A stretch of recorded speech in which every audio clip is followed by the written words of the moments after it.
नमस्कार मंडळी, cook with सवीमध्ये तुमचं स्वागत आहे। आज आपण पितृपक्ष स्पेशल तांदळाची खीर 5 मिनिटात कशी बनवायची ते आता बघूया। चला तर मग पटकन झटपट रेसिपीला सुरुवात करूया। तर मी आता इथे 1 टेबलस्पून मोठा आपलं साजूक तूप घेतलेलं आहे, ते व्यवस्थित तव्यावरती परतून घ्यायचं आहे।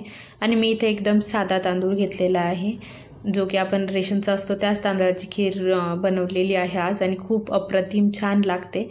तर आपण बघूया कशी करायची ते। तर इथे मी 2 मिनिटं फक्त यामधलं पाणी आटेपर्यंत आपण हे तांदूळ भाजून घेणार आहोत। इथे फक्त थोडेसे लालसर होईपर्यंत तुम्ही बघू शकता मस्त यातलं पाणी आटलेलं आहे। तर गॅस बंद करून याला आपण मिक्सरमधनं काढून घेऊया। मिक्सरमधनं एकदम दरदरा असं काढून घ्यायचं, जास्त बारीक पेस्ट पण करायची नाही आहे आणि जास्त ओबडधोबड पण ठेवायचं नाही, फाईन पेस्ट करून घ्यायची आहे।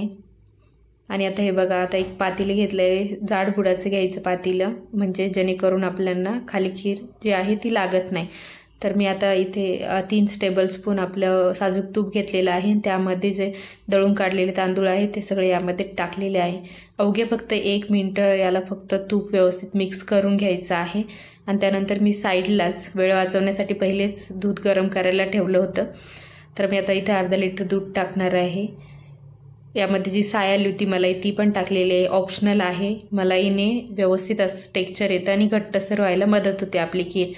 तर तुम्ही लागलंच तर यामध्ये पाणी पण ॲड करू शकता, मी पण केलेलं होतं, कारण की ही घट्ट व्हायला सुरुवात होते नंतर जशी शिजते तशी। त्यामुळे जेवढी तुम्हाला क्वांटिटी लागते तेवढं दूध पाणी मिक्स करून किंवा फक्त दूध तुम्ही ॲड करू शकता। हे बघा, तुम्ही बघू शकता अगदी 2 ते 3 मिनिटांमध्ये फक्त ही शिजलेली आहे। त्यानंतर तुमच्या चवीनुसार इथे साखर ॲड करायची आहे, जितके तुम्हाला गोड लागत असेल तितके।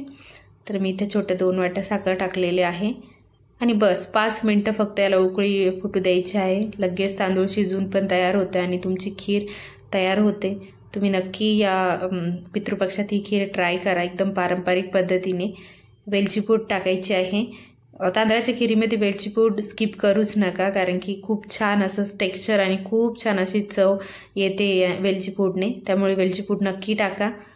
तर आता तुमच्या आवडीनुसार तुम्ही यामध्ये ड्रायफ्रूट्स टाकू शकता। मी काजू बदामाचे काप टाकलेले आहे, तुम्ही चारोळे किंवा बाकी दुसरे पण ड्रायफ्रूट्स यामध्ये घालू शकता।